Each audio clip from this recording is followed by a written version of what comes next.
남편의 노트북 화면에 비친 그녀의 모습을 본 순간, 내가 불과 3일 전에 다림질해준 파란색 줄무늬 셔츠를 입고 있는 그녀를 본 순간 내 세상이 산산조각 났다는 것을 알았다. 하지만 민준이 몰랐던 것은 내가 이미 그 모든 파편을 하나하나 모아 그를 베어버릴 준비를 하고 있었다는 사실이었다. 나는 화면을 응시하며 손을 떨었다. 낯선 여자가 호텔방으로 보이는 곳을 아무렇지 않게 돌아다니고 있었고 그녀의 검은 머리카락은 남편의 셔츠깃 위로 흘러내렸다. 그 셔츠는 우리의 결혼기념일에 내가 그에게 사준 것이었다. 공항에서 작별 인사를 하며 안았을 때 내 향수 냄새가 아직 배어있는 바로 그 셔츠였다. 여보, 듣고 있어? 민준의 목소리가 내 충격을 갈랐다. 그의 얼굴이 노트북 화면을 가득 채웠고 나는 그 능숙한 미소가 지난 몇 달간 진심이었던 적이 없었다는 것을 이제야 깨달았다. 그의 뒤로 젊고 아름다우며 완전히 편안해 보이는 그 여자는 욕실로 추정되는 곳으로 사라졌다.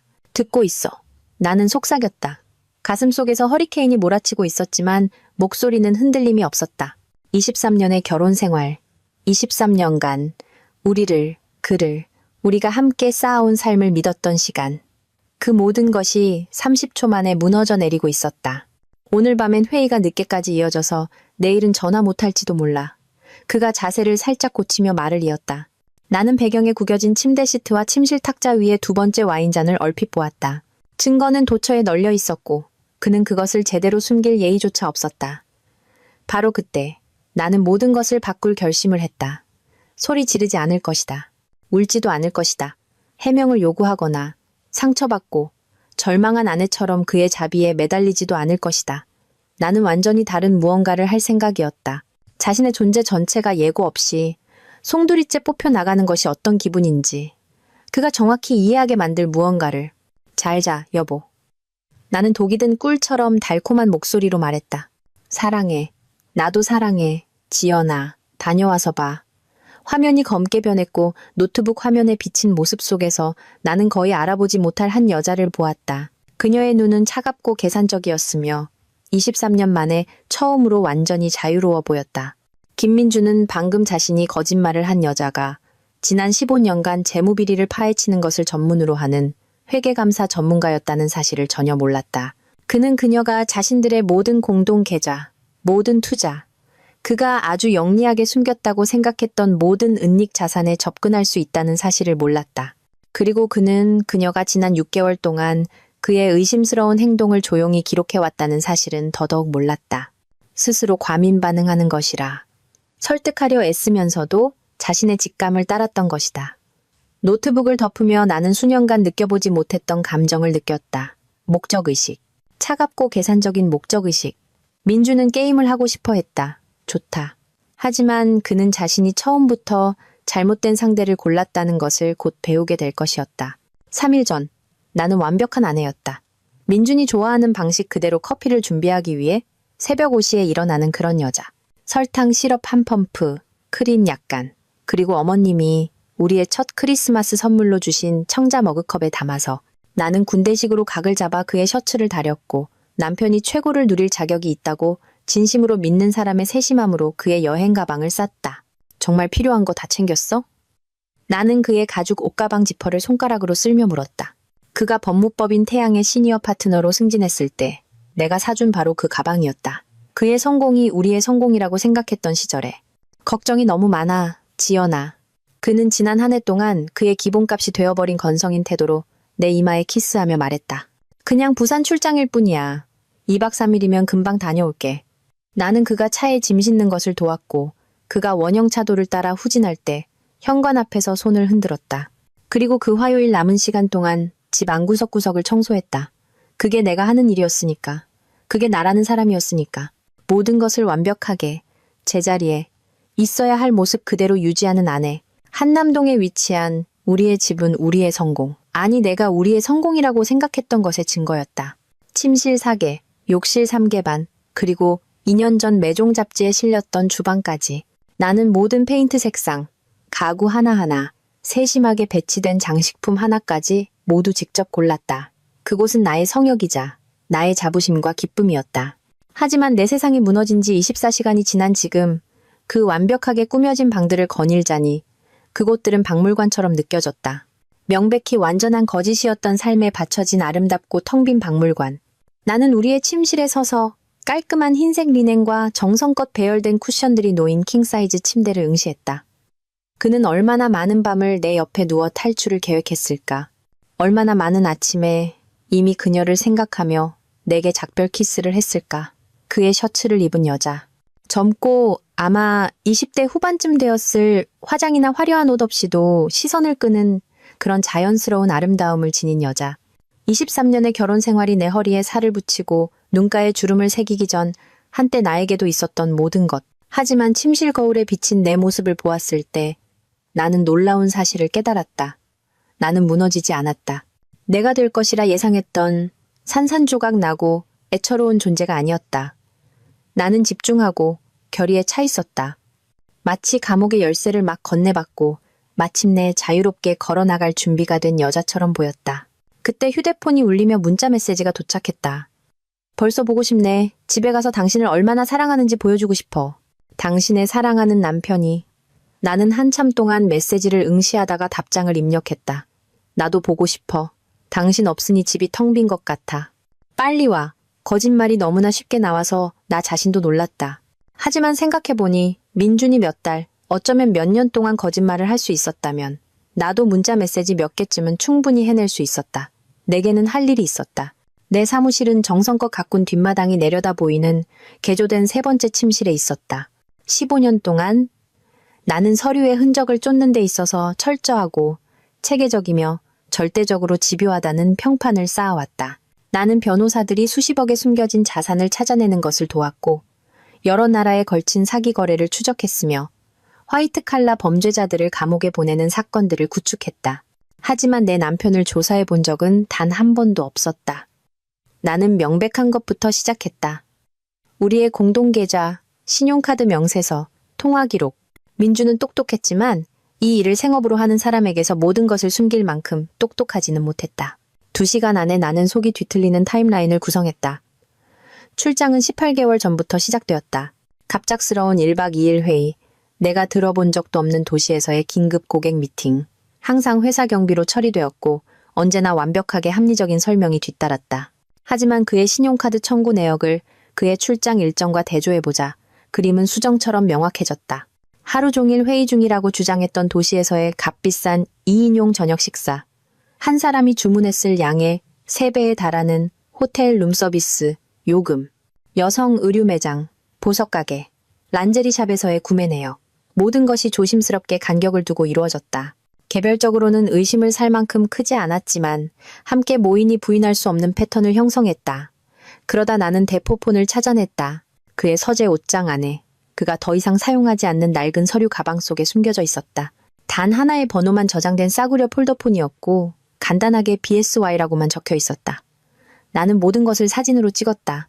휴대폰, 그의 책상 서랍에서 구겨진 채 발견한 구매 영수증, 지난 8개월 동안 수십 차례의 통화를 보여주는 통화기록까지. 그리고 모든 것을 원래 있던 자리에 그대로 돌려놓고 차를 한 잔 끓이러 갔다. 내 손은 더 이상 떨리지 않았다.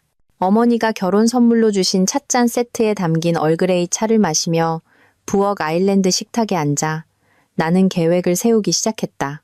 처음에는 그저 막연한 생각, 마음 한구석에서 속삭이는 가능성에 불과했다. 하지만 시간이 흐르고 민준의 기만을 더 깊이 파고들수록 그 속삭임은 포효로 커졌다. 그는 자신이 아주 영리하다고 생각했다. 그는 문제의 첫 징후에 무너져 내릴 순진하고 의존적인 작은 가정주부와 결혼했다고 생각했다. 그는 자신이 배신해온 여자가 3개 대륙에 걸친 횡령 계획을 추적하는데 검찰을 도왔던 바로 그 여자라는 사실을 전혀 몰랐다.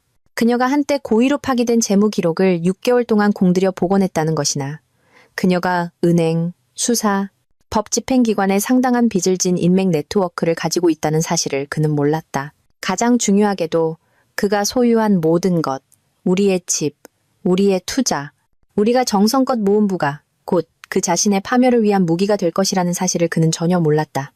목요일 저녁이 되었을 때 나는 국내 어느 이혼 법정에서든 민준을 매장할 수 있을 만큼 충분한 증거를 확보했다. 하지만 내 책상 위에 산더미처럼 쌓인 서류들을 보며 나는 그것만으로는 충분하지 않다는 것을 깨달았다. 턱없이 부족했다. 이혼은 내게 모든 것의 절반을 주겠지만 그에게도 절반을 줄 것이고 그가 그의 어린 여자친구와 새 출발을 하도록 내버려 둘 것이었다. 그는 타격을 입고 재정적으로 손해를 보겠지만 궁극적으로는 내 인생을 훔쳐간 여자와 새로운 삶을 자유롭게 건설할 수 있을 것이다. 그건 정의가 아니었다. 그건 그냥 비즈니스일 뿐이었다. 아니, 민준이 받아야 할 것은 훨씬 더 개인적이고 훨씬 더 완전한 것이었다. 그는 자신이 믿었던 모든 것이 예고 없이 송두리째 뽑혀나가는 것이 어떤 기분인지 이해할 필요가 있었다. 그는 그의 인생 전체가 거짓 위에 세워졌다는 똑같이 파괴적인 충격과 압도적인 깨달음을 경험해야만 했다. 그리고 나는 그에게 바로 그것을 줄 생각이었다. 금요일 아침, 나는 오랜 친구를 만나러 강남으로 차를 몰았다.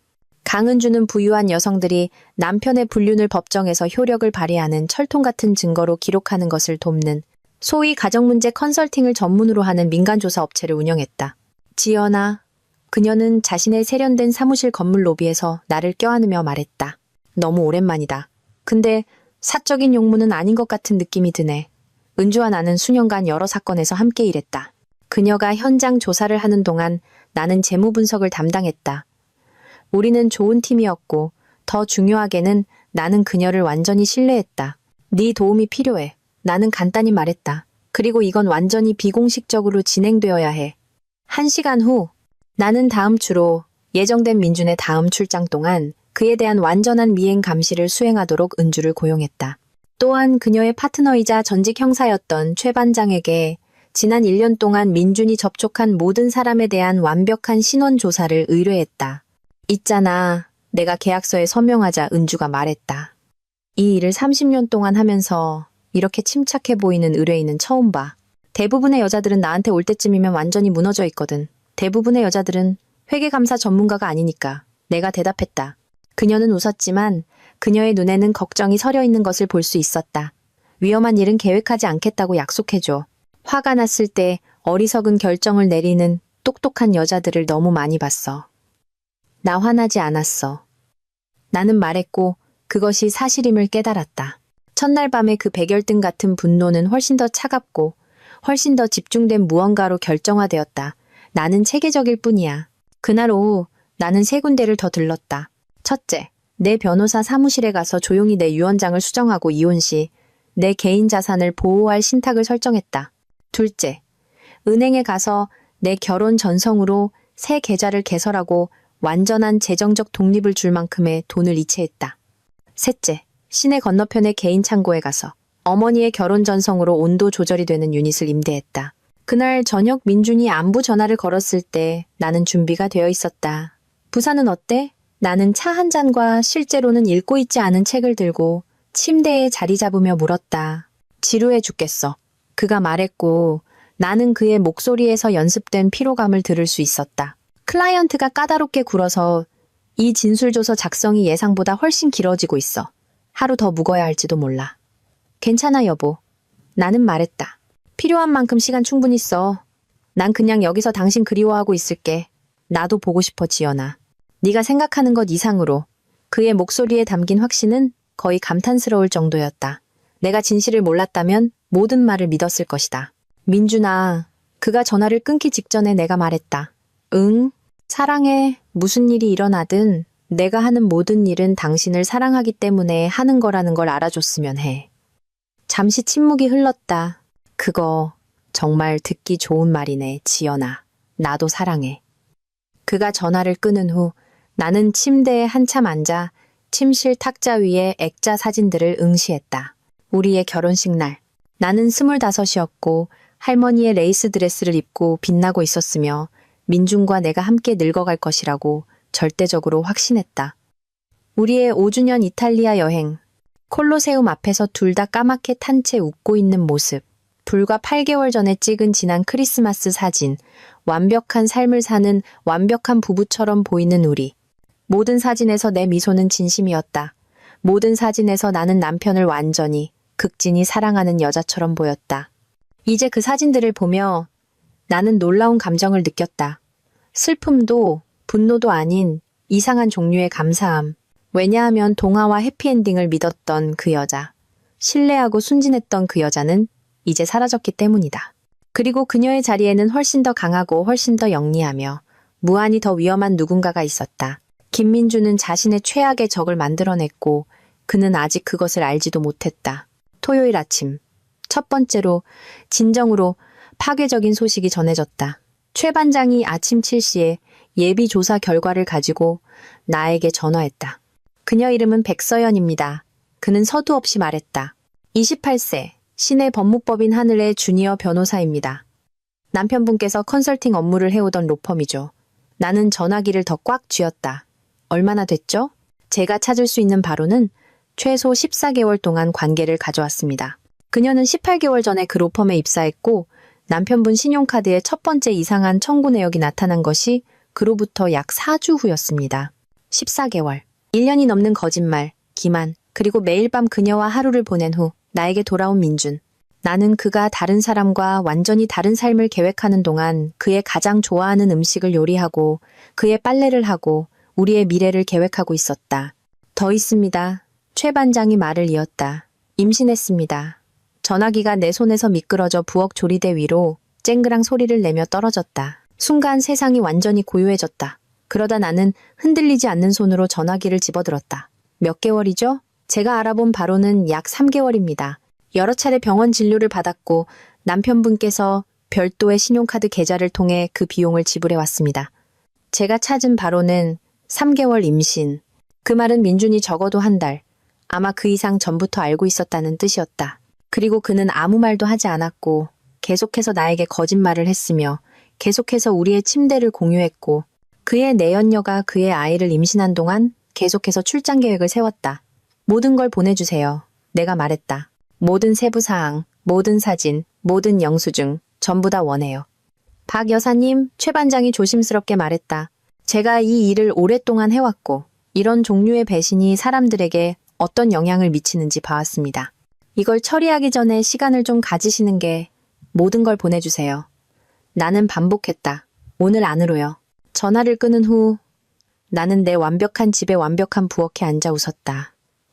정말로 눈물이 얼굴을 타고 내릴 때까지 웃었다.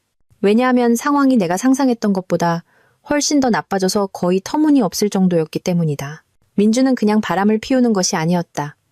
그는 나와 모든 것이 정상인 척하면서 완전히 새로운 가정을 꾸리고 있었다.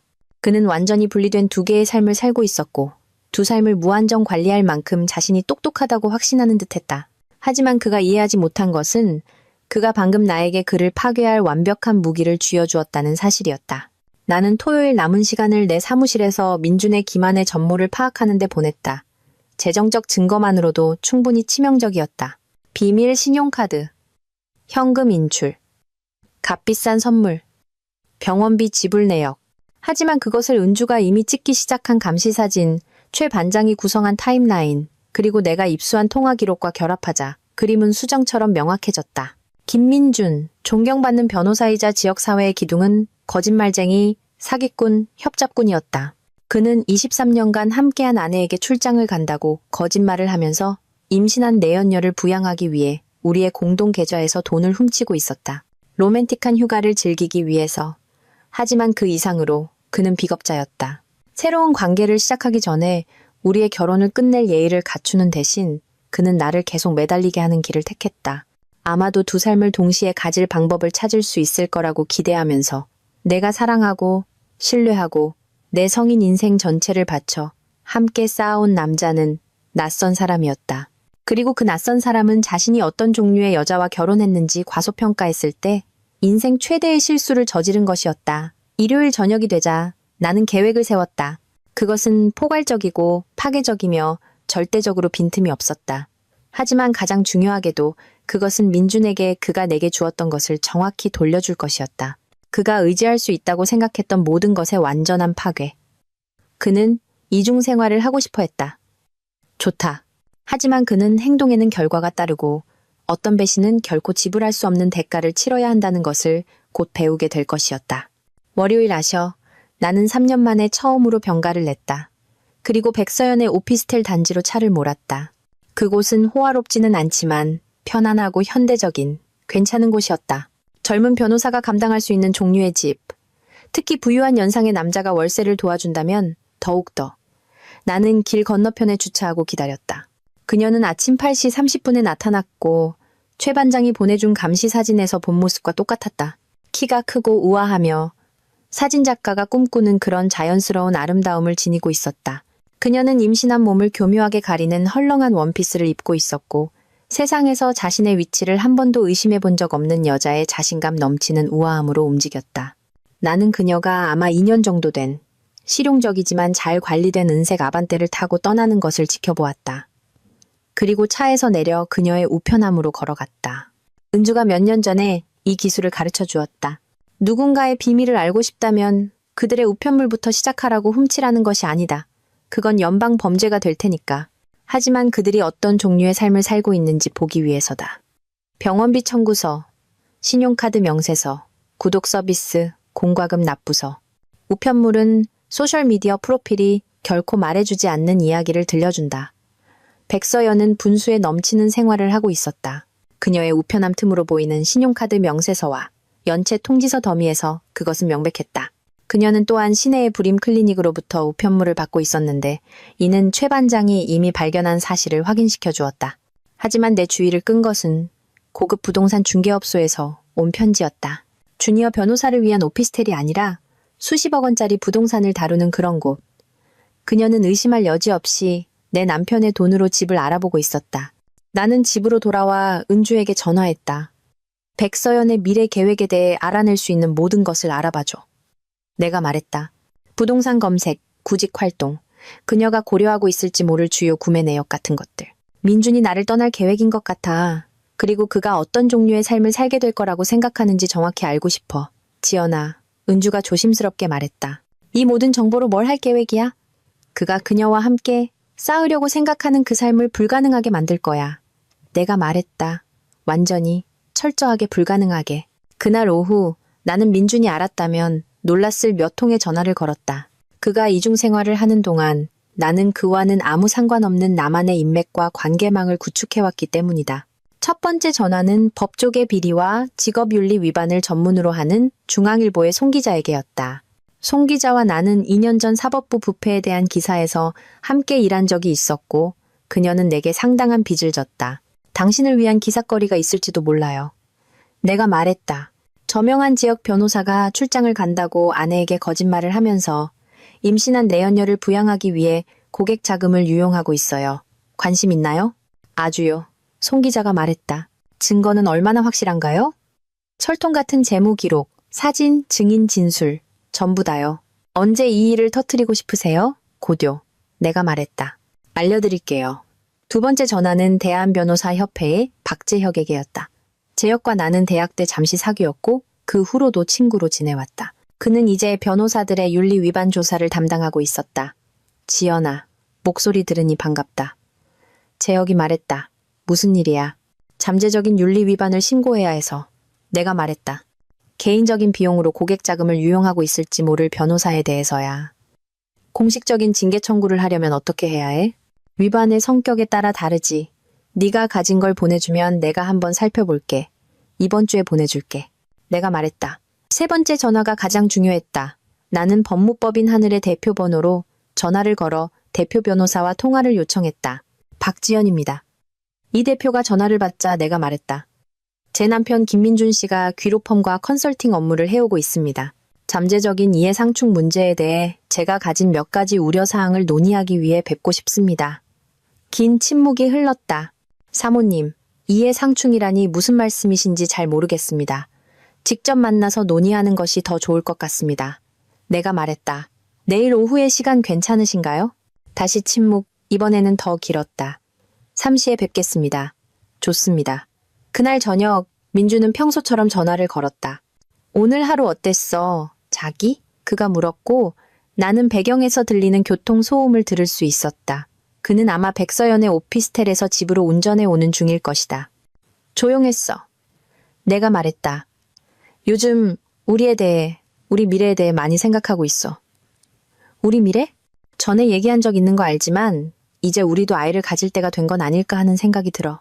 우리 이제 젊지 않은 거 알지만 현대의학의 힘을 빌리면 전화기 저편에 침묵은 귀가 먹먹할 정도였다. 지연아, 그가 마침내 말했다.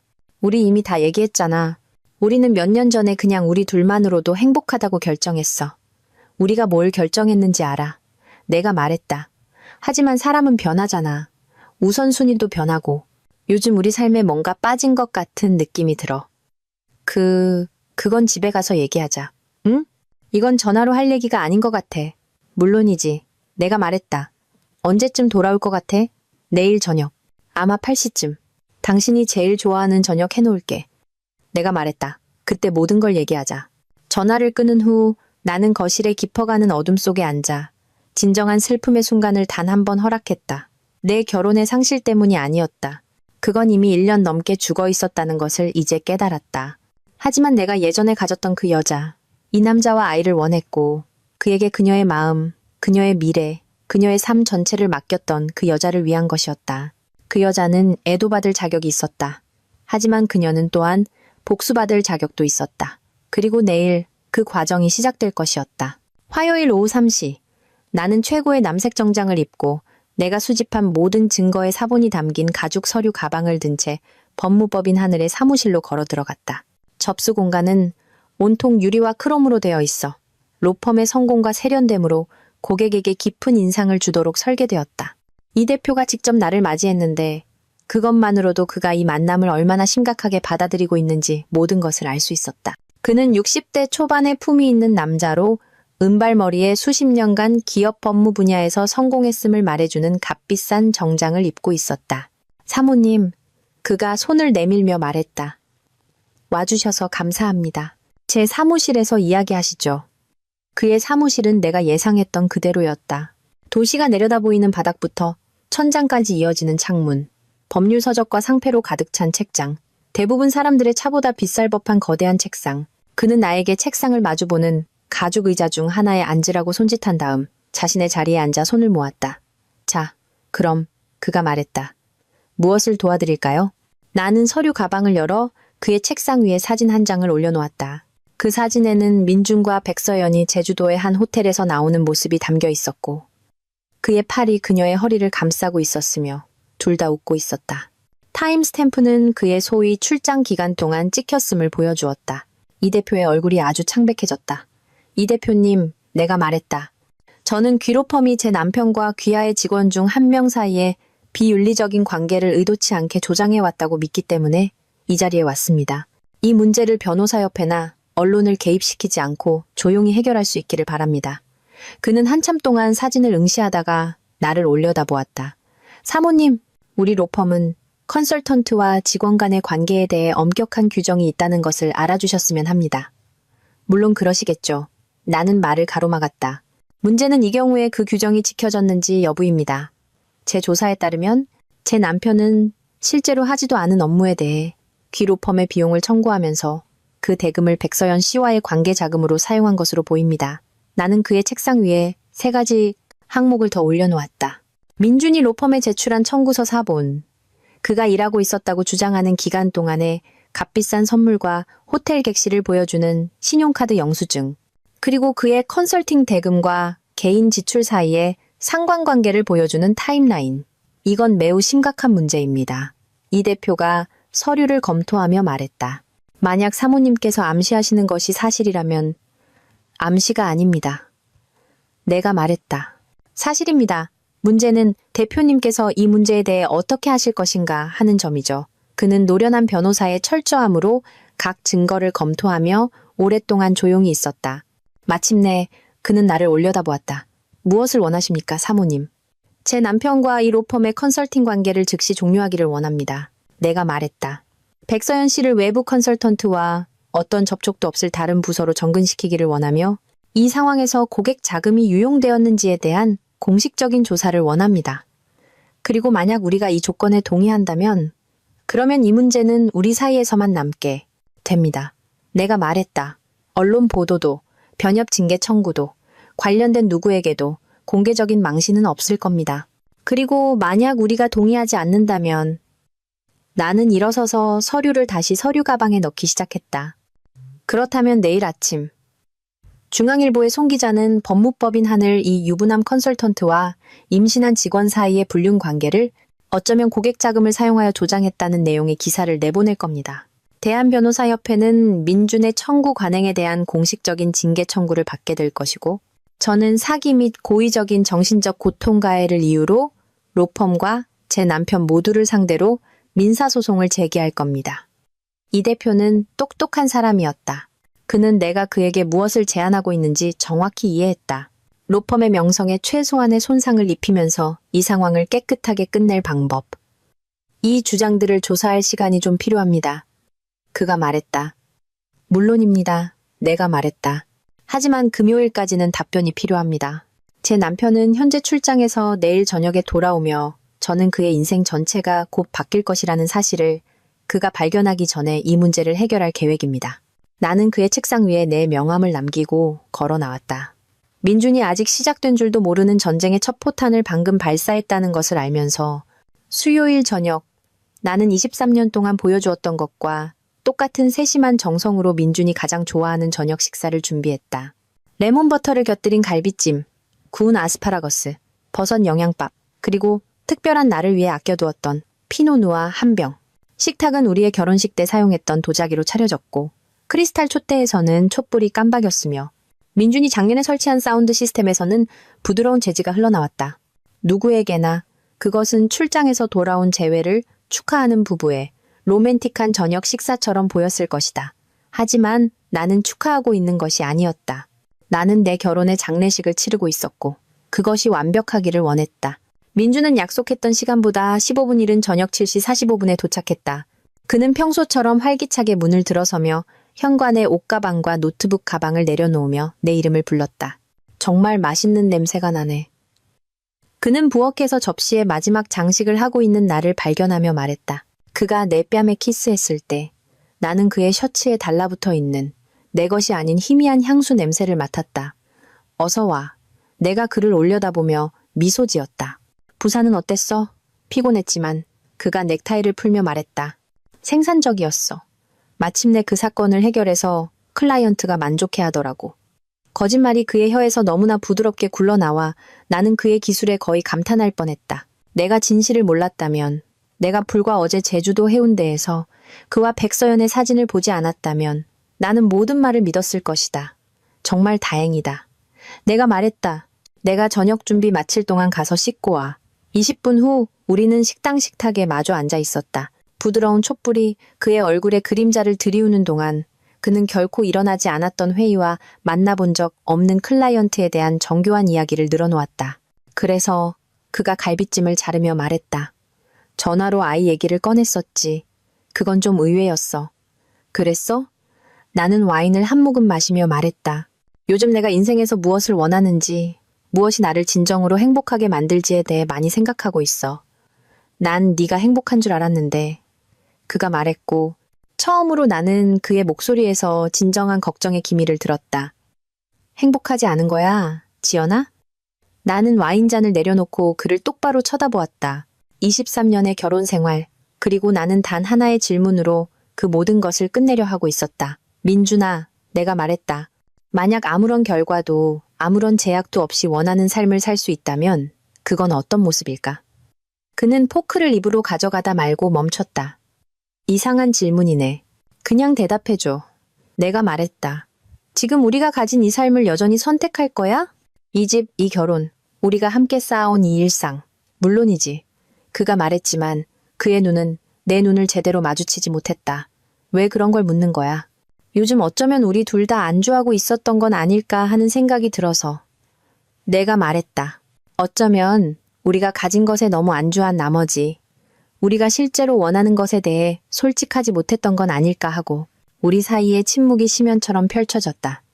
민주는 포크를 내려놓고 식탁 너머로 손을 뻗어 내 손을 잡았다. 지연아, 너 좀 무섭게 왜 그래?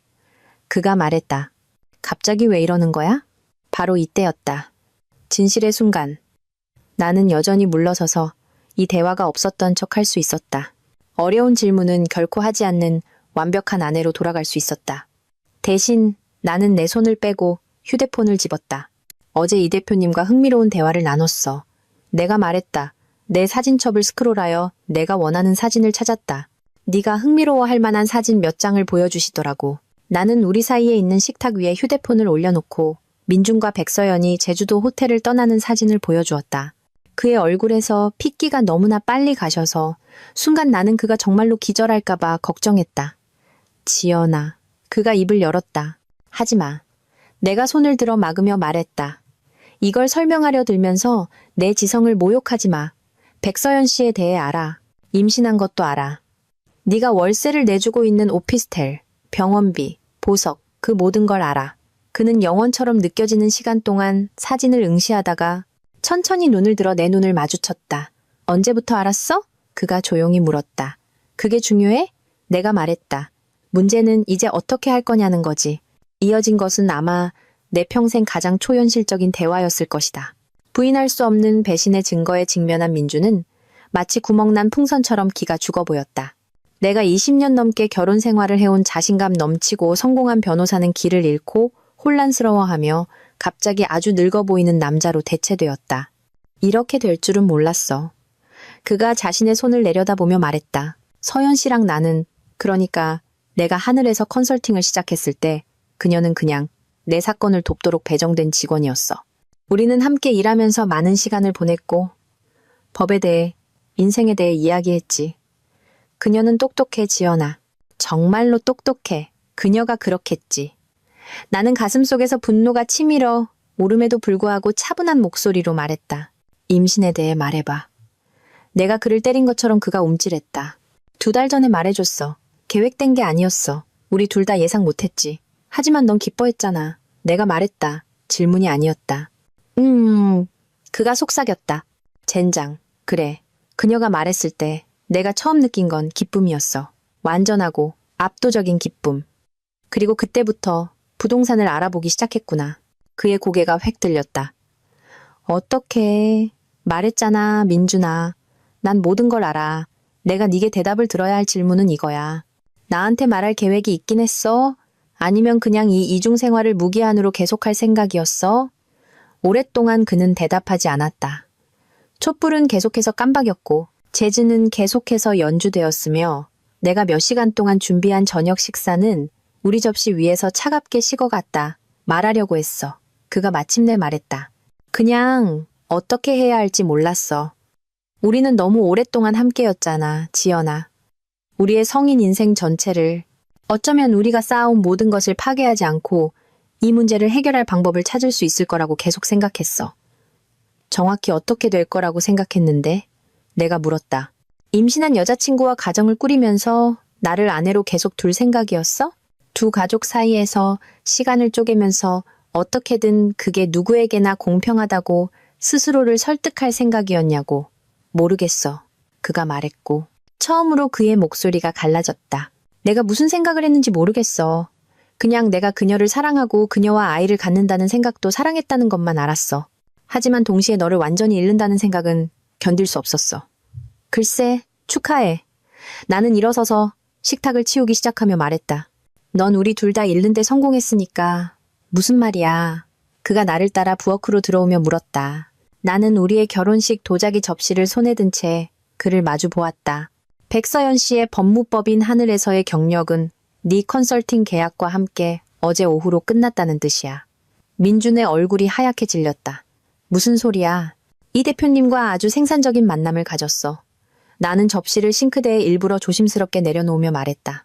그분은 자신의 컨설턴트 중 한 명이 하지도 않은 업무에 대해 비용을 청구하면서 주니어 변호사와 바람을 피우고 있었다는 사실을 알고 꽤나 충격받으셨더라고. 아무래도 회사 자원을 이용해 불륜관계를 조장하는 건 회사 규정 위반인가 봐. 안 돼, 지연아. 이럴 순 없어. 그건 내 경력이야. 내 평판이라고. 내 평판? 나는 웃었다. 내 귀에도 낯설고 거칠게 들리는 소리였다. 민준아, 네 평판은 네가 거짓된 삶을 살기로 결정한 순간에 죽었어. 나는 그냥 그걸 공개할 뿐이야. 뭘 원해? 그가 물었고 나는 그의 눈에서 공포가 커지는 것을 볼 수 있었다. 돈? 집? 이혼할 때 원하는 건 뭐든지 줄게? 이건 이혼에 관한 게 아니야. 내가 말했다. 이건 결과에 관한 거야. 23년 동안 나는 네 아내였고 네 파트너였으며 너의 가장 큰 지지자였어. 나는 네 경력을 최우선으로, 네 필요를 최우선으로, 네 행복을 최우선으로 생각했어. 그리고 그 대가로 너는 나를 바보로 만들었지. 나는 그를 지나쳐 거실로 걸어 들어갔고 그는 길 잃은 개처럼 따라왔다. 내가 해결할 수 있어. 그가 필사적으로 말했다. 서연 씨랑 끝낼게. 네가 원하는 건 뭐든지 할게. 제발 이것 때문에 내 경력을 망치지는 말아줘. 서연 씨랑 끝낸다고? 나는 돌아서서 그를 응시했다. 민준아, 그녀는 네 아이를 임신했어. 그냥 관계를 끝내고 아무 일도 없었던 것처럼 할 수는 없어. 우리가 방법을 찾을 수 있어. 아이는 재정적으로 지원하겠지만 내가 관여할 필요는 없어. 나는 내 결혼을 선택할 수. 그만해. 내가 손을 들어 막으며 말했다. 그냥 말 좀 그만해. 네가 무슨 말을 하는지 들리긴 해? 넌 이미 파괴한 결혼을 구하기 위해 임신한 여자친구와 아직 태어나지 않은 내 아이를 버리겠다고 말하고 있어. 그게 널 어떤 남자로 만드는 거지? 그는 23년의 공유된 기억과 공동의 결정으로 둘러싸인 우리 거실에 서 있었다. 그리고 내가 그를 안 이후 처음으로 그는 완전히 길을 잃은 것처럼 보였다. 모르겠어. 그가 속삭였다. 내가 더 이상 어떤 남자인지 모르겠어. 목요일 아침 모든 것을 바꾼 전화 한 통이 걸려왔다. 나는 사무실에 앉아 내가 준비해온 재정적 조치의 마지막 세부 사항을 검토하고 있을 때 전화가 울렸다. 발신자 정보에는 모르는 번호가 표시되었다. 박지연 씨. 목소리는 젊고 여자였으며 감정으로 떨리고 있었다. 백서연입니다. 저희가 얘기를 좀 해야 할 것 같아요. 나는 이 전화를 예상하고 있었지만 그럼에도 불구하고 온몸에 아드레날린이 솟구쳤다. 안녕하세요, 백서연 씨. 제가 뭘 도와드릴까요? 직접 뵙고 싶어요. 그녀가 말했다. 민준 씨에 대해, 당신 남편에 대해 당신이 알아야 할 것들이 있어요. 우리는 시내의 한 커피숍에서 만나기로 했다. 어느 쪽도 익숙한 환경에 이점을 갖지 못할 중립적인 장소에서 그곳으로 운전해 가면서 나는 백서연이 내가 이미 아는 것 외에 도대체 무슨 말을 할 수 있을지 궁금해졌다. 나는 그녀가 구석 부스에 앉아 있는 것을 발견했다. 감시 사진에서보다 더 작고 연약해 보였다. 임신은 그녀에게 잘 어울렸고 피부에 빛나는 광채를 주어 28세라는 나이보다 훨씬 더 어려 보이게 했다. 하지만 그녀의 눈은 울어서 빨갛게 부어 있었고 찻잔을 들어올리는 손은 살짝 떨렸다. 와주셔서 감사해요. 내가 그녀 맞은편 자리에 앉아 그녀가 말했다. 제가 알아야 할 것들이 있다고 하셨죠. 내가 대답했다. 듣고 있습니다. 그녀는 마치 어려운 대화를 위해 마음을 다잡는 것처럼 심호흡을 했다. 우선 제가 당신에 대해 몰랐다는 걸 알아주셨으면 해요. 처음에는요. 민준 씨와 일하기 시작했을 때 그는 별거 중이라고 했어요. 각자 다른 삶을 살고 있지만 재정적인 문제 때문에 아직 이혼 서류는 제출하지 않았다고요. 그리고 당신은 그 말을 믿었고요. 믿고 싶었어요. 그녀가 말했다. 그는 제가 남자에게서 원한다고 생각했던 모든 것이었어요. 성공하고 세련되고 매력적이고 그가 저를 사랑한다고 했을 때 함께 미래에 대해 이야기하기 시작했을 때 저는 제 해피엔딩을 찾았다고 생각했어요. 언제 진실을 알게 됐죠? 3주 전에요. 그녀가 말했고 새로운 눈물이 그녀의 뺨을 타고 흘러내리기 시작했다. 그가 절대로 집에 전화하는 걸 원하지 않았고 당신 동네 근처에서는 절대 만나려고 하지 않아서 의심스러워졌어요. 그래서 사설 탐정을 고용했어요. 나는 웃지 않을 수 없었다. 내가 내 남편을 조사하는 동안 당신도 내 남편을 조사하기 위해 탐정을 고용했다고요. 당신들이 전혀 별거 중이 아니라는 걸 알게 됐어요. 그녀가 말을 이었다. 여전히 같은 침대를 쓰고 함께 사교 행사에 가고 여전히 행복한 부부처럼 행동한다는 걸요. 그리고 제가 민준 씨에게 그 점에 대해 따졌을 때 그가 뭐라고 하던가요? 당신을 떠날 거라고 했어요. 당신을 재정적으로 망치지 않고 어떻게 할지 알아낼 시간이 필요할 뿐이라고요. 당신이 연약하고 집 밖에서 일해본 적이 없어서 그가 갑자기 떠나면 스스로를 돌볼 수 없을 거라고 했어요. 그 말에 담긴 오만함에 나는 숨이 멎었다. 민주는 자신의 기만을 정당화하기 위해 나를 무력하고 의존적인 존재로 묘사하고 있었다. 실제로는 내가 아마 그보다 재정적으로 더 정교할 텐데도 백서연 씨, 내가 조심스럽게 말했다. 왜 저에게 이 말을 하는 거죠? 어제 당신이 이 대표님을 만난 후에 민준 씨가 저에게 전화했어요. 그녀가 말했다. 그는 당신이 우리 관계에 대해 알게 됐고 우리는 즉시 관계를 끝내야 한다고 했어요. 그는 저와 아이 대신 자신의 결혼을 선택할 거라고 했어요. 그 말에 대해 어떻게 느끼셨어요? 배신당했어요? 그녀가 간단히 말했다. 완전히, 철저하게 배신당했어요. 제가 당신만큼이나 바보였다는 걸 깨달았어요. 민준 씨는 절대로 당신을 떠나 저에게 올 생각이 없었어요. 저는 그냥 편리한 존재였을 뿐이에요. 그의 성공에 감명받고 그의 관심에 감사하는 젊은 여자. 그녀는 지갑에서 마닐라 봉투를 꺼내 우리 사이의 테이블 위에 놓았다. 이게 뭐죠? 내가 물었다. 문자 메시지, 이메일, 음성 메일 사본이에요. 그녀가 말했다. 지난 14개월 동안 민준 씨가 저에게 보낸 모든 것, 우리가 함께 만들어갈 삶에 대한 매우 구체적인 약속들과 당신에 대해 그가 한 매우 불쾌한 말들도 포함해서요. 나는 봉투를 응시했지만 만지지 않았다. 왜 이걸 저에게 주시는 거죠? 왜냐하면 그녀가 말했다. 내가 앉은 이후 처음으로 내 눈을 마주치며 김민준 씨는 거짓말쟁이의 비겁자고 이제 그가 자신의 행동에 대한 결과를 마주할 때라고 생각해요. 제가 당신의 결혼에 끼친 손해를 되돌릴 수는 없지만 어쩌면 그가 아무런 실질적인 결과 없이 그냥 이 상황에서 벗어나지 못하도록 제가 당신을 도울 수는 있을 거예요. 당신은요? 내가 물었다. 아이는요? 저는 방금 저를 고쳐야 할 실수라고 말한 남자의 아이를 임신 3개월째예요.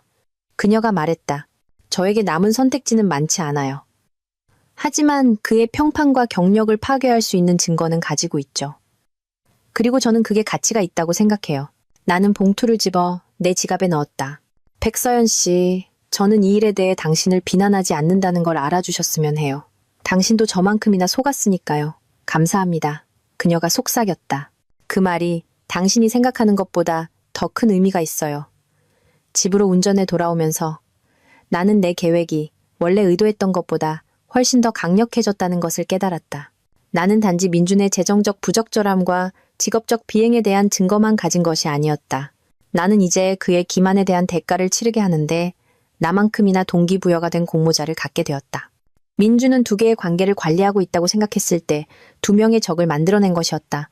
그리고 이제 그 적들은 함께 일하고 있었다. 그날 저녁, 민준은 전날 밤 그가 나를 떠났던 바로 그 자리, 부엌 아일랜드 식탁에 앉아 차분하게 책을 읽고 차를 마시는 나를 발견했다. 하지만 모든 것이 변해 있었다. 그리고 왠지 그는 문을 들어서는 순간 그것을 감지하는 듯했다. 오늘 하루 어땠어? 그가 조심스럽게 물었다. 흥미로웠어. 나는 책에서 눈을 떼지 않고 말했다. 오늘 아침에 백서연 씨랑 커피 마셨어. 그의 얼굴에서 핏기가 너무나 빨리 가셔서 나는 그가 쓰러질지도 모른다고 생각했다. 지연아, 내가 설명할 수 있어. 할 수 있어? 내가 마침내 그를 올려다보며 말했다. 네가 왜 그녀에게 내가 집 밖에서 일해본 적 없는 연약하고 의존적인 가정주부라고 말했는지 설명할 수 있어? 네가 아직 나와 결혼한 상태에서 왜 그녀와 결혼을 약속했는지 설명할 수 있어? 네가 왜 그녀에게 네 인생에서 그 누구보다 그녀를 더 사랑한다고 말했는지 설명할 수 있냐고? 그는 마치 말기, 암 진단을 받은 사람처럼 내 맞은편 의자에 주저앉았다.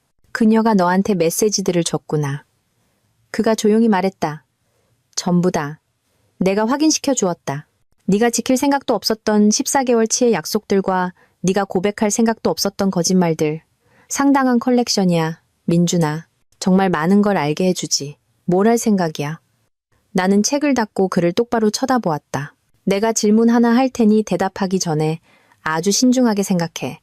이 모든 것, 거짓말, 바람, 기만, 백서연 씨에 대한 약속, 나에 대한 무례함, 이 모든 것 속에서 네 행동이 결과를 낳을 수도 있다는 가능성을 단 한순간이라도 고려해 본 적이 있어?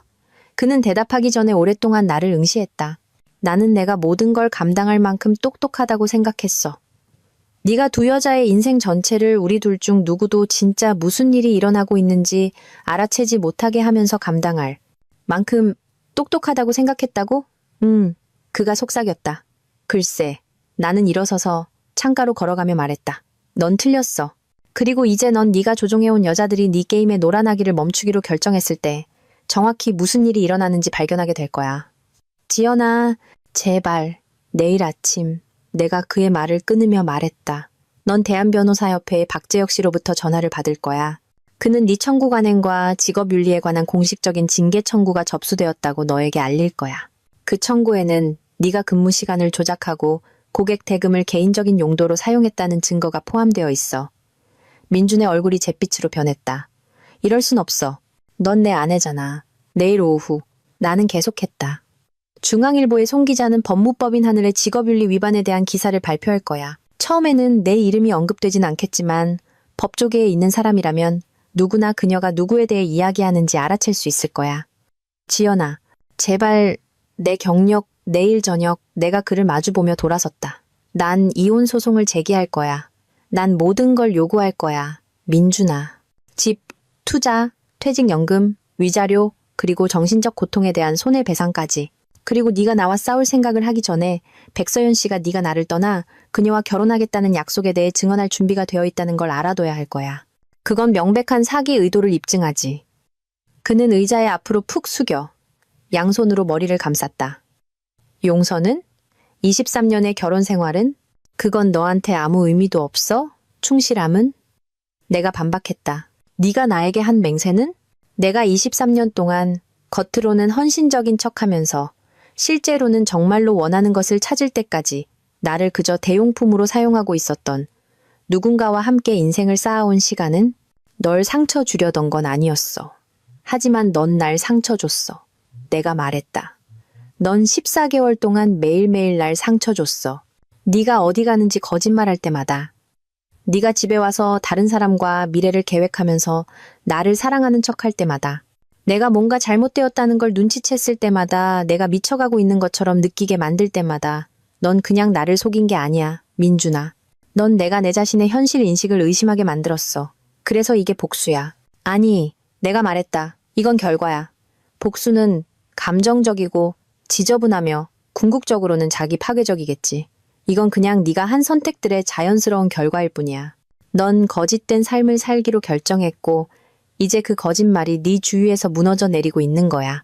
나는 부엌 조리대로 걸어가 내 것이 아닌 자동차 열쇠 세트를 집어들었다. 이거 백서연 씨 거야. 내가 그의 앞 테이블 위에 그것들을 놓으며 말했다. 너한테 전해달라고 하더라. 아무래도 네가 그녀의 아반떼에 할부금을 내주고 있었나 봐. 그녀는 어디로 가? 그가 물었다. 그녀는 다음 단계를 고민하는 동안 언니와 함께 살기 위해 고향으로 돌아가고 있어. 다시는 연락하지 말라고 전해달라고 했어. 절대로. 아이는? 아이는 어쩌고 민준아? 넌 그녀와 네 아이보다 나를 선택한다고 그녀에게 분명히 밝혔잖아. 그래서 그녀는 너 없이 네 아이를 키우기로 선택한 거야. 축하해. 넌 내 가족이 태어나기도 전에 버리는데 성공했네. 그는 오랫동안 열쇠를 응시하다가 눈물이 가득한 눈으로 나를 올려다보았다. 네가 지금 날 미워하는 거 알아. 그가 말했다. 하지만 내가 널 사랑했다는 건 알아줬으면 해. 난 널 사랑해. 서연 씨와 있었던 일이 그걸 바꾸진 않아. 내 말이 맞아. 내가 말했다. 그걸 바꾸지 않아. 그걸 드러내지. 왜냐하면 사랑은 그냥 감정이 아니거든, 민준아. 그건 네가 매일매일 하는 선택이야. 진실이 어려울 때조차 정직하기를 선택하는 것. 유혹이 나타날 때조차 충실하기를 선택하는 것. 네가 원하는 무언가를 희생해야 할 때조차 네 삶을 바친 사람을 보호하기를 선택하는 것. 난 문가로 걸어갔다가 그를 한 번 더 돌아보았다. 14개월 동안 넌 매일매일 나보다 백서연 씨를 선택했어. 넌 나에게 거짓말하기를, 나를 속이기를, 우리 딸버린 여자와의 관계를 위해 우리가 함께 쌓아온 모든 것을 위험에 빠뜨리기를 선택했어. 넌 그녀에게 지킬 생각도 없는 약속을 하기를 선택했어. 그리고 넌 내게 내 인생에 대한 내 자신의 결정을 내릴 기회도 주지 않은 채 이미 끝난 결혼 생활에 나를 묶어두기를 선택했지. 지연아, 오늘 밤은 손님 방에서 잘 거야. 내가 말했다. 내일 이 집에서 나가.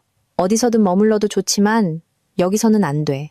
이제 여긴 내 집이고 넌 더 이상 환영받지 못해.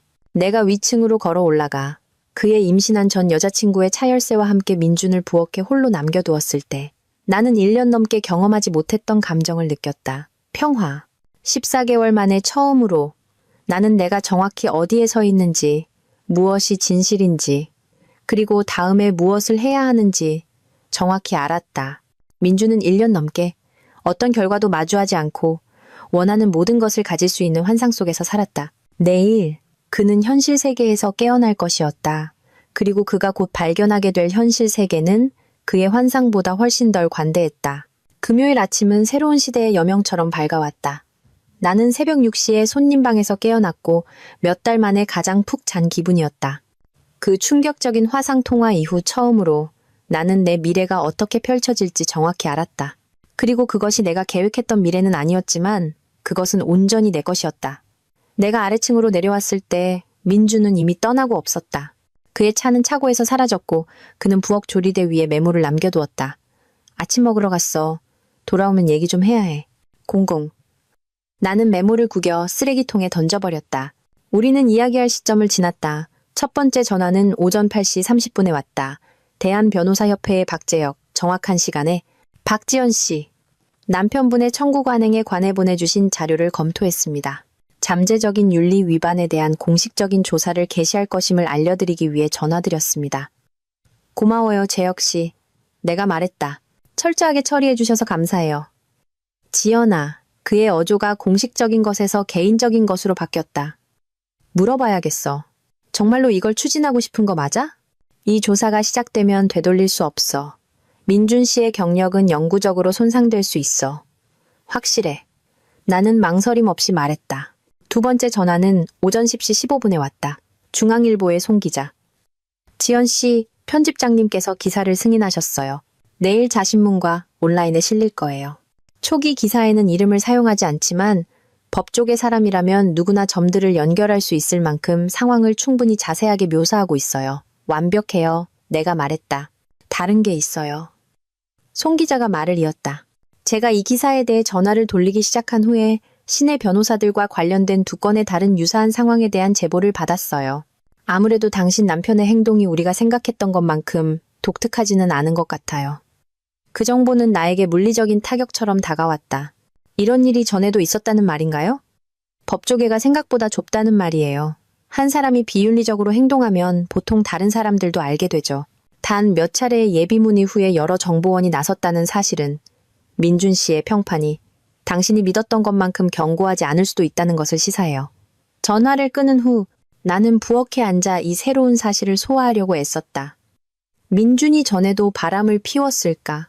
내가 너무 믿어서 보지 못했던 다른 여자들, 다른 거짓말들, 다른 배신들이 있었을까? 이제는 중요하지 않았다. 그가 과거에 무슨 짓을 했든 이 행동 패턴이 무엇을 의미하든 그것은 오늘로 끝이었다.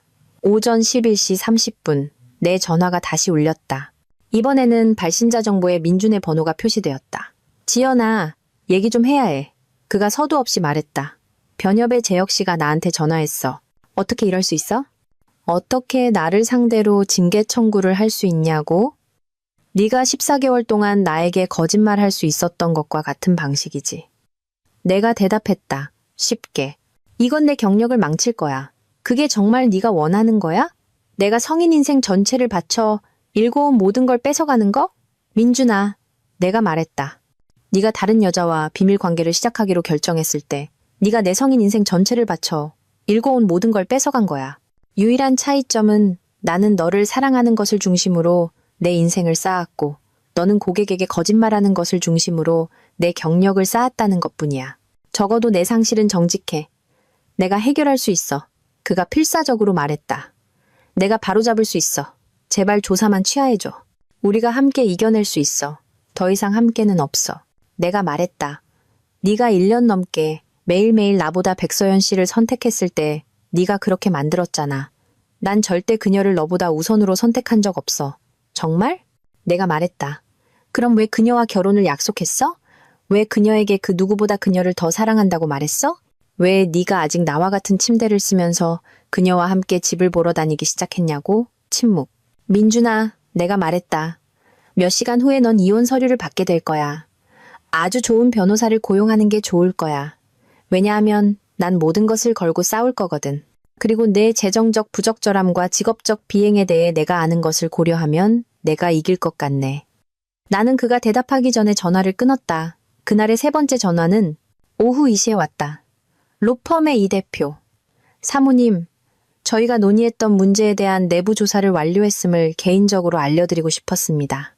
김민준 씨의 컨설팅 계약은 해지되었으며 백서연 변호사는 상황에 대한 그녀의 연루 여부 검토가 끝날 때까지 직무 정지 처분을 받았습니다. 알려주셔서 감사합니다.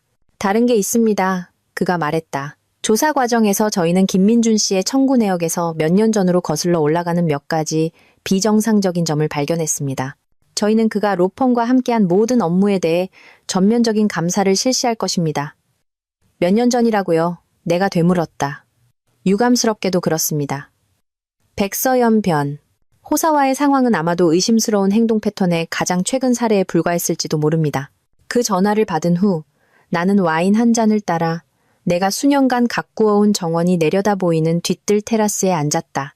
모든 꽃, 모든 나무, 세심하게 계획된 모든 조경 요소는 민준과 내가 함께 지은 집에 대한 나의 시간, 나의 창의력, 나의 사랑의 시간을 나타냈다. 이제 그곳은 그냥 내 집이었다. 그리고 이 악몽이 시작된 이래 처음으로 그것은 상실이 아닌 안도감으로 느껴졌다. 오후 4시 민준의 차가 우리 집 차도로 들어섰다. 나는 창문을 통해 그가 운전석에 앉아 몇 분 동안 마치 안으로 들어올 용기를 모으는 것처럼 있는 것을 지켜보았다. 그가 마침내 현관문을 통해 들어왔을 때 그는 하루 만에 10년은 늙어버린 사람처럼 보였다. 이혼 서류. 그가 두꺼운 마닐라 봉투를 들어 올리며 말했다. 네가 정말로 이걸 했다는 게 믿기지 않아. 뭘 기대했는데? 내가 물었다. 내가 결혼했던 그 여자를 기대했지. 그가 말했다. 첫 기회에 나를 파괴하는 대신 문제를 해결할 만큼 나를 사랑해줬던 그 여자. 나는 놀라움에 그를 쳐다보았다. 민준아, 넌 나에게 해결할 문제를 준 게 아니야. 넌 나에게 밝혀낼 거짓말을 줬어. 넌 나에게 구할 결혼을 준 게 아니야. 넌 나에게 폭로할 기만을 줬지. 내가 실수했어. 넌 선택을 했어. 내가 바로잡았다. 나를 배신하고 나를 속이고 네가 나에게 헌신적인 척하면서 다른 여자와 삶을 꾸리려는 의도적이고 계산된 선택들을 했어. 그건 실수가 아니었어. 그건 결정이었지. 그는 여전히 이혼 서류를 든 채 우리 거실 소파에 주저앉았다. 이제 어떻게 되는 거야? 이제 넌 네 결정의 결과를 마주하게 되는 거야. 내가 말했다. 살 곳을 찾고 변호사를 고용하고 네 평판의 폐허 위에서 네 경력을 어떻게 재건할지 알아내야 해. 네가 버린 아이의 아버지가 되거나 아니면 되지 않거나. 하지만 어느 쪽이든 너는 나 없이 그걸 해야 해. 지연아, 그가 말했고 그의 목소리는 눈물로 잠겨 있었다. 내가 네 용서를 받을 자격이 없다는 거 알아. 하지만 언젠가 우리가 친구가 될 수 있을 가능성은 없을까? 23년 동안 함께한 것에서 무언가를 건져낼 수 있지 않을까? 나는 내 침대, 내 꿈, 내 성인 인생 전체를 공유했던 이 남자를 보며 그의 질문을 진지하게 고려했다. 어머니가 돌아가셨을 때 나를 안아주고 내가 첫 번째 큰 고객을 유치했을 때 나와 함께 축하해주고 친구들의 기념일 파티에서 나와 함께 춤을 추고 함께 늙어가는 것에 대해 이야기했던 그 남자. 그 남자는 진짜였다. 적어도 한동안은. 하지만 그는 내가 알아보지 못하는 숨막히는 이기심과 무심한 잔인함을 저지를 수 있는 누군가로 대체되었다. 모르겠어. 내가 솔직하게 말했다. 어쩌면 언젠가 상처가 이렇게 생생하지 않고 배신이 이렇게 날 것이 아닐 때 우리가 점잖은 대화를 나눌 수 있을지도 몰라. 하지만 친구? 그건 아닌 것 같아, 민준아. 친구는 14개월 동안 서로에게 거짓말하지 않아. 친구는 상대방이 뭔가 잘못되었다는 걸 눈치챘을 때 미친 사람처럼 느끼게 만들지 않아. 친구는 이미 파괴한 결혼을 구하기 위해 임신한 여자친구를 버리지 않아. 그는 그 대답을 예상했다는 듯이 천천히 고개를 끄덕였다. 짐 좀 싸서 오늘 밤은 호텔에서 지낼게. 그가 말했다. 나머지 짐은 네가 없을 때 가지러 오도록 할게. 그게 아마 최선일 거야. 나는 동의했다. 그가 떠나려고 일어섰을 때 그는 나에게 한 번 더 돌아섰다. 난 정말로 널 사랑했어, 지연아. 네가 더 이상 그걸 믿지 않는다는 거 알지만 사실이야. 네가 그랬다는 거 알아. 내가 말했다. 하지만 존중 없는 사랑, 정직 없는 사랑, 충실함 없는 사랑은 진짜 사랑이 아니야. 그건 그냥 감상일 뿐이야. 그리고 감상만으로는 인생을 쌓을 수 없어. 그가 떠난 후 나는 우리 집, 내 집을 거닐며 그것을 되찾는 과정을 시작했다. 나는 결혼 사진을 내리고 우리 함께한 삶의 기념품들을 챙겨 넣고 우리의 것이었던 공간들을 완전히 내 것으로 만들기 위해 어떻게 다시 꾸밀지 계획하기 시작했다. 23년 만에 처음으로 나는 완전히 자유롭게 내 자신의 선택을 하고 내 자신의 꿈을 추구하며 내 자신의 미래를 건설할 수 있었다. 그리고 그 자유가 끔찍한 대가를 치르고 왔지만 나는 마침내 그것을 받아들일 준비가 되었다. 민주는 그가 결코 이해하지 못할 가능한 가장 큰 선물을 나에게 주었다. 그는 나 자신을 되찾아 주었다.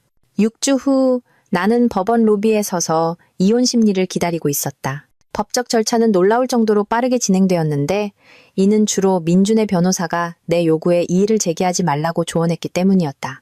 변협 조사가 진행 중이고 중앙일보의 후속 기사들이 법조계에서 상당한 주목을 받고 있는 상황에서 법정에서 나와 싸우는 것은 그가 감당할 수 없는 더 많은 대중의 시선을 만들어낼 뿐이었을 것이다. 백서연도 거기에 있었다. 창가 근처 벤치에 앉아 있었다. 그녀의 임신은 이제 그녀의 심플한 검은 드레스 아래로 뚜렷하게 보였다. 우리는 지난 한 달 반 동안 민준의 기만이라는 공통된 경험을 통해 유대감을 형성하며 뜻밖의 동맹이 되었다. 그녀는 오늘 그가 나를 이혼시키고 그녀와 결혼하겠다는 약속에 대해 증언할 예정이었는데 이는 내가 청구하는 정신적 고통 손해배상을 입증하는 데 도움이 될 것이었다. 기분 어때요? 내가 그녀 옆에 앉으며 물었다. 떨려요. 그녀가 인정했다. 하지만 준비됐어요. 이게 끝나길 바라요. 그에게서 연락 온 적 있어요? 그녀는 고개를 저었다. 당신이 그에게 제가 고향으로 이사간다고 말한 날 이후로는요. 당신은요. 우리 결혼기념일이었을 날에 꽃을 보냈어요. 내가 말했다.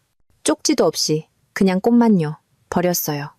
민주는 예정된 시간에 정확히 도착했다. 지치고 패배한 모습으로. 그는 살이 빠졌고 그의 비싼 정장은 그의 몸에 헐렁하게 걸쳐져 있는 듯했다.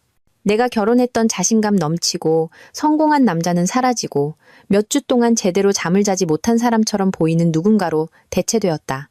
그의 변호사인 날카로운 인상의 패터슨이라는 여자가 우리가 법정에 들어가기 전에 마지막으로 한 번 더 협상을 시도했다. 박지연 씨, 그녀가 말했다. 제 의뢰인은 모든 자산의 60%와 10년간의 위자료를 제공할 준비가 되어 있습니다. 그 대가로 그는 당신이 변협 조사에 대한 협조를 철회해 주기를 요청하고 있습니다. 나는 내 변호사와 상의할 필요도 없었다. 싫어요. 박지연 씨, 제발 합리적으로 생각해 주세요. 당신은 사실상 모든 것을 요구하고 있는 겁니다. 저는 대한민국 법에 따라 제가 법적으로 받을 자격이 있는 것을 요구하고 있습니다. 내가 말했다. 이는 우리 공동재산의 절반, 고의적인 정신적 고통 가해에 대한 손해배상, 그리고 우리 결혼 생활 동안 제가 익숙해진 생활 수준에 기반한 위자료입니다. 변협조사는 완전히 별개의 문제입니다. 심리 자체는 다행히도 짧았다. 민주는 이혼의 이의를 제기하지 않기로 선택했기 때문에 주로 자산 분할을 공식화하고 위자료 지급을 확정하는 문제였다. 하지만 백서연이 증인석에 서서 민준이 그녀에게 한 약속들을 설명했을 때 그의 기만의 전모는 판사에게조차 명백해졌다. 김민준 씨는 아내와 이혼하고 저와 결혼하겠다고 약속했습니다. 그녀는 명백한 불편함에도 불구하고 흔들림 없는 목소리로 증언했다. 그는 저에게 그 누구보다 저를 더 사랑하며 우리가 함께 삶을 만들어갈 것이라고 반복해서 말했습니다. 그는 제가 집을 알아보는 것을 도왔고 우리 미래의 아이들에 대해 이야기했으며 우리 결혼식에 대한 상세한 계획을 세웠습니다. 제가 임신했을 때 그는 처음에 기쁨을 표현했고 아빠가 되는 것이 얼마나 기대되는지에 대해 이야기했습니다. 그리고 이 약속들은 언제 바뀌었습니까? 내 변호사가 물었다. 그의 아내가 우리 관계를 발견했을 때입니다. 백서연이 말했다. 갑자기 그는 결코 그녀를 떠날 의도가 없었다고 주장했습니다. 제가 그의 의도를 오해했으며 우리 관계는 바로잡아야 할 실수였다고요. 판사인 60대의 엄격한 여성은 명백한 불쾌감으로 민준을 쳐다보았다. 김민준 씨, 이 증언에 대해 이해 있습니까? 민준의 변호사가 그에게 무언가 속삭였고 그는 고개를 저었다. 아니요, 재판장님. 좋습니다. 판사가 말했다. 제출된 증거에 근거하여 저는 김민준 씨가 그의 아내와 백서연 씨 모두에게 상당한 정신적 고통을 야기한 고의적인 기만 행위에 가담했다고 판단합니다. 박지연 씨에게는 모든 공동재산의 75%, 15년간 매월 800만 원의 위자료, 그리고 정신적 고통에 대한 손해배상금 5천만 원을 지급할 것을 명합니다. 나는 만족감이 솟구치는 것을 느꼈지만 그것은 내가 예상했던 복수심의 찬 쾌락이 아니었다. 그것은 더 조용하고 더 심오한 무언가였다. 그것은 정의가 실현되고 마침내 셈이 맞아떨어진 만족감이었다. 심리가 끝난 후 민준이 복도에서 나에게 다가왔다. 만족하길 바란다. 그가 씁쓸한 목소리로 말했다. 사실 만족해. 내가 대답했다. 1년이 넘는 시간 만에 처음으로 우주가 다시 이치에 맞는 것 같아. 넌 내 인생을 망쳤어. 아니 민준아, 내가 말했다. 네가 네 자신의 인생을 망친 거야. 나는 그냥 네가 내 인생까지 망치게 두지 않았을 뿐이야. 그는 다른 말 없이 걸어갔고 나는 그것이 아마도 내 전 남편과 나누는 마지막 대화일 것이라고 깨달았다. 백서연과 나는 함께 법원을 나섰다. 가능성으로 가득 찬 듯한 밝은 봄날 오후로 걸어 나오며 이제 뭐 할 거예요? 우리가 각자의 차에 도착했을 때 그녀가 물었다. 나만의 회계감사법인을 시작할까 생각 중이에요. 내가 말했다. 우리 같은 사건들을 전문으로 하는 남편의 재정적 불륜을 의심하는 여성들이 필요한 증거를 얻도록 돕는 거죠. 그거 완벽하네요. 그녀가 말했다. 많은 사람들을 돕게 될 거예요. 당신은요? 언니가 아이를 돌보는 걸 도와주기로 했어요. 그녀가 말했다. 그리고 학교로 돌아가서 MBA를 따고 완전히 다른 분야에서 새로 시작할까 생각 중이에요. 우리는 포옹하며 작별 인사를 했다. 우리가 사실 같은 남자의 이기심의 희생자라는 것을 깨닫기 전까지는 적이었던 두 여자. 이제 진정으로, 법적으로 완전히 내 것이 된 내 집으로 운전해 돌아오면서 나는 6주 전의 나에 대해 생각했다. 그 여자는 해피엔딩을 사랑의 힘이 어떤 장애물도 극복할 수 있다고 그녀가 결혼한 남자의 근본적인 선함을 믿었다. 그 여자는 사라졌다. 하지만 그녀를 대신한 여자는 더 강하고 더 똑똑하며 무한히 더 자유로웠다. 1년 후 나는 내 새 사무실에 앉아 남편이 3년 동안 자산을 숨겨온 의뢰인의 재무 기록을 검토하고 있었다. 내 이혼 합의금으로 시작한 사업은 내 상상을 초월하여 성장했다. 나 같은 여성들, 그들이 완전히 신뢰했던 남자들에게 체계적으로 속아온 지적이고 성공한 여성들이 많이 있다는 것이 밝혀졌다. 내 휴대폰이 모르는 번호로부터 온문자 메시지로 울렸다. 월간지에 실린 당신 사업에 대한 기사 봤어요. 축하해요. 모든 성공을 누릴 자격이 있어요. BSY 백서연이었다. 그녀는 MBA를 마쳤고 지금은 서울의 한 컨설팅 회사에서 일하고 있었다. 그녀의 딸, 민준의 딸은 그녀가 가끔 보내주는 사진으로 보아 건강하고 아름다웠다. 민준은 그들 중 누구와도 연락을 시도한 적이 없었다. 나는 답장을 입력했다. 고마워요. 두 분은 어떻게 지내세요? 그 어느 때보다 잘 지내요. 엠마가 어제 첫걸음을 뗐어요. 당신이 그녀를 좋아할 것 같아요. 지독하게 고집이 세고 누구의 도움도 받으려 하지 않거든요. 나는 미소를 지었다. 세상이 항상 그녀의 어머니에게 친절하지 않았던 세상에서 살아남기 위해 필요한 힘의 징후를 이미 보여주고 있는 어린 소녀의 묘사를 알아차리고 또 다른 문자가 도착했다. 최근에 민준 씨 소식 들은 거 있어요? 사실 있었다. 업계 소문을 통해 변협이 그의 변호사 자격을 2년간 정지시켰다는 것을 알았다. 중앙일보의 조사는 거의 10년에 걸친 청구 비리 패턴을 밝혀냈고 몇몇 다른 여성들이 부적절한 관계에 대한 이야기로 나섰다. 민주는 이제 다른 도시의 작은 로펌에서 사무장으로 일하며 한 사건 한 사건씩 자신의 평판을 재건하려고 애쓰고 있었다. 살아있대. 내가 답장했다. 내가 아는 건 그 정도뿐이야. 내가 알아야 할 것보다 더 많이 안 해.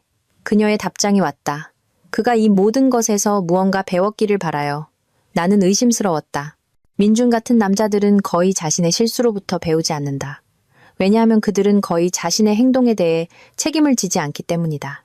하지만 그것은 더 이상 내 문제가 아니었다. 오후에 햇살이 내 사무실 창문으로 쏟아져 들어올 때 나는 나를 이곳으로 이끈 여정에 대해 잠시 생각할 시간을 가졌다. 1년 전 나는 산산조각 난 결혼의 폐허 속에서 살고 있는 배신당한 아내였다. 오늘 나는 다른 여성들이 그들 자신의 파괴적인 발견을 헤쳐나가는 것을 돕는 성공한 사업주였고 내 옛삶의 잿더미에서 의미 있는 무언가를 구축하고 있었다. 민준이 배신했던 그 여자는 영원히 사라졌다. 하지만 그 배신에서 나타난 여자는 그 어느 때보다 더 강하고 더 현명하며 더 진정한 자신이었다. 나는 존중 없는 사랑은 단지 조종일 뿐이라는 것을 배웠다. 정직 없는 신뢰는 단지 순진함일 뿐이라는 것을, 다른 사람의 거짓말 위에 세워진 삶은 전혀 삶이 아니라는 것을. 하지만 나는 또한 배신이 파괴적이긴 하지만 치명적이지는 않다는 것을 배웠다. 힘은 가장 어두운 순간에 발견될 수 있다는 것을. 때로는 당신에게 일어나는 최악의 일이 당신이 이제껏 지은 최고의 것의 기초가 된다는 것을. 민주는 그가 우리 결혼보다 백서연을 선택했을 때 나를 파괴하고 있다고 생각했다. 대신 그는 내가 다른 사람의 필요와 기대를 통해 나 자신을 정의하지 않을 때 내가 진정으로 누구인지를 발견하는 데 필요한 자극을 주었다. 그리고 나는 여전히 솟아오르고 있었다.